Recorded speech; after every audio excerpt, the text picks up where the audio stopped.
High বন্ধুরা, আসসালামু আলাইকুম। কেমন আছেন সবাই? আশা করছি সবাই ভালো আছেন। আজকে একটা রেসিপি নিয়ে চলে এসেছি, সেটি হচ্ছে ইলিশের বাচ্চা ইলিশ রেসিপি নিয়ে। তো এখানে দেখতে পাচ্ছেন ইলিশ মাছগুলো কেটে ধুয়ে নুন হলুদ মাখিয়ে রেখে দিয়েছি। তো আমার সাথে একটা ফ্রড হয়েছে। কী হয়েছে সেটা বলছি। প্রথমে তেল দিয়ে নিয়ে তেলটা গরম হয়ে গেলে ইলিশ মাছগুলো ছেড়ে দিতে হবে, ভালোভাবে ভেজে নিতে হবে। আমি বাজারে গিয়েছিলাম, আমি ইলিশ মাছ চিনি না। হাস্যকর ব্যাপার, ইলিশ মাছ আমি চিনি না। আমি কাকুটাকে গিয়ে বলেছিলাম যে এগুলো ইলিশ মাছের বাচ্চা। তো উনি বলেছিলেন হ্যাঁ।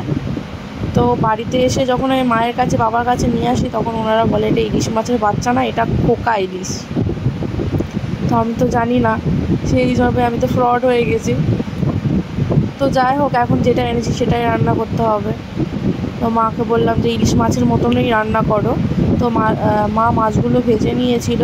তারপরে হচ্ছে কাঁচা লঙ্কা প্রথমে ফ্রাই করে নিয়েছে, তারপরে আদা রসুন জিরে গোটা, তারপরে হচ্ছে সর্ষে একসাথে সব দিয়ে নিয়েছে। তারপরে নুন হলুদ লঙ্কার গুঁড়ো একসাথে দিয়ে মশলাটা ভালো করে বেশ কিছুক্ষণ কষিয়ে নিয়ে তারপরে জল দিয়ে দিয়েছে।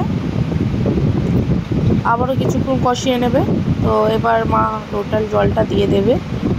ফুটে গেলে মাছগুলো এক এক করে ছেড়ে দিতে হবে। তো যাই হোক, হয়তো ইলিশের মতন খেতে ছিল না, কিন্তু খেতে খুব একটা খারাপও ছিল না, খুবই ভালো হয়েছিল। তো যাই হোক, খোকা ইলিশই আপনারা যদি পান তাহলে আমাদের মতন ট্রাই করে দেখবেন, আপনাদেরও ভালো হবে। তো যারা যারা আমাদের ভিডিওটা দেখছেন তাদেরকে বলছি একটু প্লিজ একটু লাইক করে দেবেন, কমেন্ট করবেন আর শেয়ার করে দেবেন, যাতে আপনাদের সাথে সাথে সবাই ভিডিওটা দেখতে পারে।